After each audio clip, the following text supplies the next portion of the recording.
Hello everybody, this is class 9 physics and we are dealing with the lesson force and laws of motion.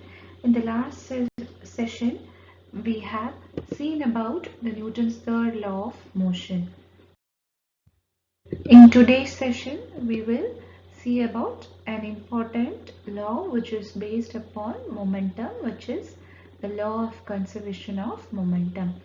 So now let's see what does this law state. So already we know momentum is nothing but the product of mass and velocity, and it is the quantity which is also measures motion.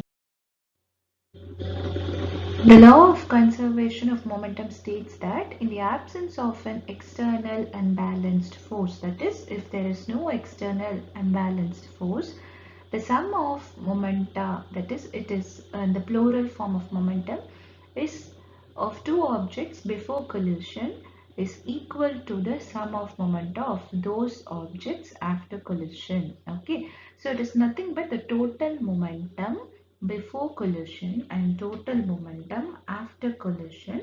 It is going to be conserved. It is going to be remaining constant here. So both are going to be equal. So we'll see how they have proved this law. We'll see the proof of this law, and at the same time we will see what are its application also. We'll see the proof of the law of conservation of momentum. So we are going to consider two objects A and B, and each of the objects they're going to have two different masses m1 and m2. So we will see what happens before collision. So before collision they're going to have a initial velocity of u1 and u2, and after collision, that is the objects, they're going to collide with each other and they're going to move apart here. So once they collide with each other, what will happen is when they move apart, their velocity will be changing from v1 to v2. So we have considered two objects of different masses m1 and m2, and their initial velocity is going to be u1 and u2. So now what we are going to do is we are just going to prove the law here. So I'm going to calculate the forces on both the objects here. So this is before collision. So before collision, they are going to be at rest. They are having an initial velocity u1, and the object B is also having an initial velocity u2 here. Okay. So now I'm going to find what is the force which has been exerted on object 1. So it is nothing but they are going to dash with each other. So I am going to use the Newton's second law of motion, that is F is equal to ma. So mass of the first object is m1, then acceleration of this first object is a1, because the object is going to move forward and it is going to dash with the second one, collide with the second object. So according to Newton's second law of motion, we can write F is equal to force is equal to mass into acceleration. So already in the first chapter we have learned about acceleration. So it is nothing but final rate of change of velocity. So it is nothing but final velocity minus initial velocity divided by t. So I am finding what is the force on the first object. So F will become m1 into final velocity of the first object is v1, that is they are colliding and they are moving after collision. Then the initial velocity will change to v1 here, okay, and then minus u1 by t. Similar way, we are going to find what is the force on object 2. So if we see the force on object 2 after collision, again both the objects, they'll go in different directions and their velocity also changed. So u1 has changed to v1 for the first object. Similarly, u2 will change to v2 for the second object here. So the force on object 2 is going to be mass is equal to m2 and acceleration is equal to a2. We have to find what is the force. So according to Newton's second law, again it is F is equal to ma. So mass into Acceleration is rate of change of velocity with respect to time. So final velocity minus initial velocity by t. So mass of the second object is m2, then final velocity of the second object is v2, then initial velocity of the second object is u2 by t. So m2 into v2 minus u2 by t. So now we are going to apply the Newton's third law of motion here. So why? It's because both the objects, they are colliding with each other here. So when both the objects are colliding with each other, both the objects are going to exert force upon each other here. So there is an action and as well as a reaction here. So when one object exerts a force on the other object, the other object will also exert an equal and opposite force on the first object. So object 1 is going to hit the second object, and similarly the object 2 is also going to give the same reaction on the first object here. So we are using the Newton's third law of motion.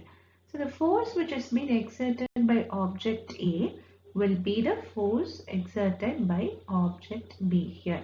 So I can write m1 into v1 minus u1 divided by t equal to m2 into v2 minus u2 by t. So it is nothing but I am substituting the values what we have found already. Okay.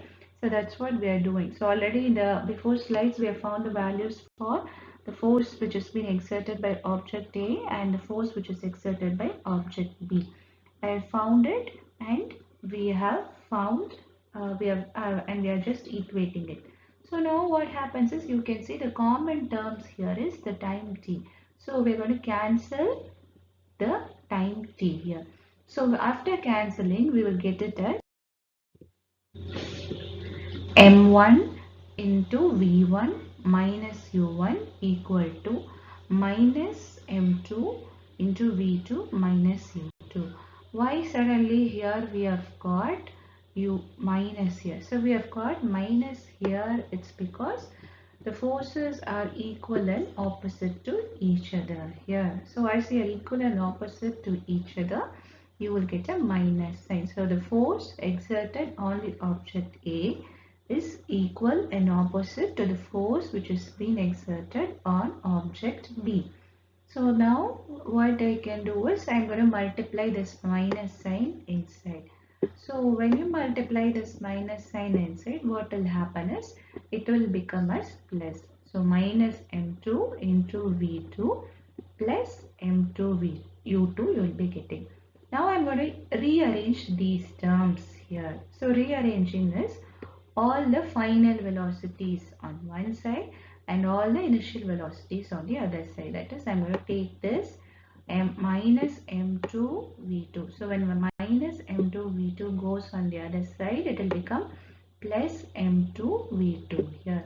Similar way, if I'm going to take this minus m1 u1 to your right hand side, it will change to plus m1 u1 here.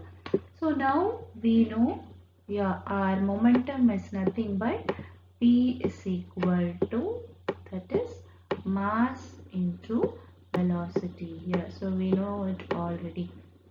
So this is the momentum after collision, and this is the momentum before collision. So you can say that the final momentum of two objects is equal to the original momentum of two objects.